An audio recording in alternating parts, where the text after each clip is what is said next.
Here in the kitchen with Elisa. Some homemade croutons.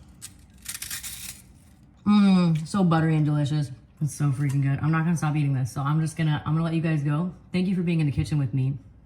I hope you guys try this and let me know what you do different. Hey everybody, welcome back. Here in the kitchen with Elisa, and I'm making some homemade croutons.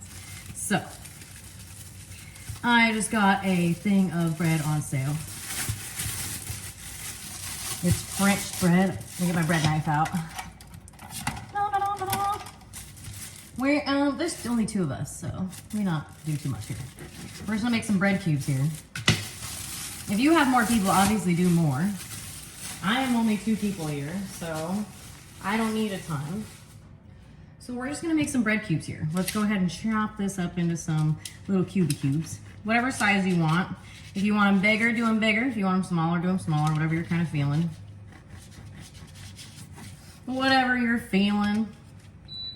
I love bread. This makes me want to, that's my oven preheating. Well, technically it's an air fryer, but it's on bake. So, you know, however you want to word that. All right, let's cut these bad boys up here. Listen, we're not going to waste the butts. Those guys can be croutons too. All right. Let's make some croutons. I probably don't even need all this, to be honest with you. The person I'm cooking for or with doesn't even eat a lot of bread, so neither do I. You want to make all these roughly the same size here. That way they cook all around the same time. And whatever size that means to you, because we're cutting up our own croutons, you know, so whatever size you want them to be. I'm doing like little inch cubes. I think that's a great size for croutons. And you can save these into a little bag, and you can even put them in your freezer when you're done, which is nice.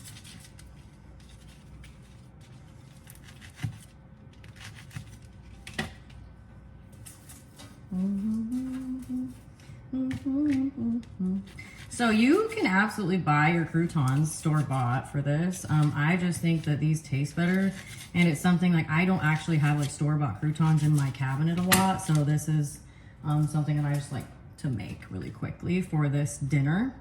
We're also going to be making a homemade Caesar dressing. That is so good, and that's what makes this meal amazing. We're going to be making like a garlicky, buttery, roasted chicken that's going to go with it, that we kind of do in the air fryer. Okay, so we have our beautiful fresh bread pieces arranged on our pan. We need some fat. We're going to do olive oil. Olive oil is a good classic for these. I'm doing like an Italian style anyways, so you're going to want to drizzle some olive oil on your stuff. Drizzle, drizzle, drizzle, drizzle, drizzle, drizzle, drizzle. I'd say I'm doing like 2 tablespoons worth of olive oil. Give that a good toss.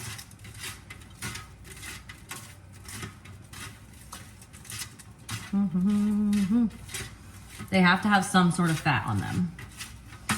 So I'm using a really nice olive oil that I like. You use whatever olive oil you like. It needs to be an extra virgin olive oil though, for this recipe. So if you can do that, that's great. If not, get the next closest thing to extra virgin olive oil, and it's still going to be good, okay?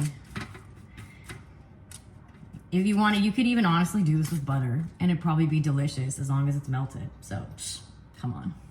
So, honestly, I try not to give this too much salt because we're using garlic salt. So, if you have regular garlic powder, you're going to want to add like a little bit of garlic salt.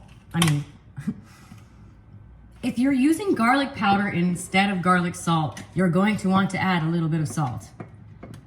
Yeah, that's what I meant to say, I promise. Okay, we're going to do some cracked black pepper. If you just have regular black pepper, babe, it doesn't have to be cracked. I just happened to get this the last time because it was on sale, and I love freshly cracked black pepper, especially in a Caesar salad. I feel like that's super important. If you can do the cracked black pepper, I think it adds a little razzle dazzle. If you can't, don't worry about it. Okay, a little bit of Italian seasoning. I'd say like a 1/4 teaspoon. Rub it in your palm or your hands, pinch it, however you want to do it. Sprinkle it over your stuff. The reason being that wakes up the oils in your herbs, okay? Give this a nice little mix again. This smells amazing already. If you want, runaway bread. If you want, you can add a little Parmesan on here. But because I'm doing so much Parmesan later on in my salad, I'm just gonna leave these guys plain. And just in case I have leftovers, they're gonna stay a little bit better if there's no cheese on them. So arrange those on your plate. Taste test. Delicious. Wash your hands. Okay, and with this, honestly, you can use whatever white bread you have.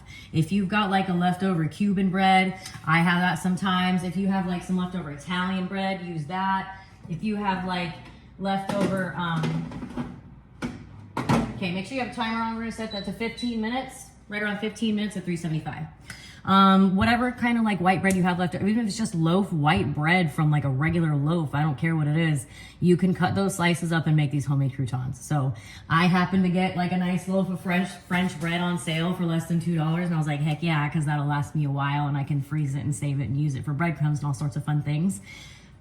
But use whatever you have. Look at these beautiful croutons. Those are lovely and they smell amazing. Let's let them cool off and we'll give it a taste. This beautiful golden brown crouton. Let's give it a try.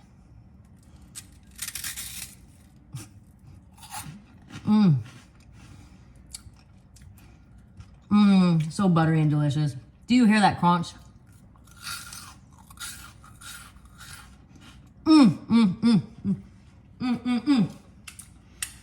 Darn it.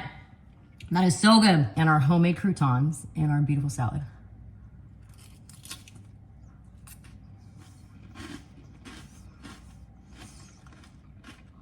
It's so freaking good. I'm not gonna stop eating this, so I'm gonna let you guys go. Thank you for being in the kitchen with me.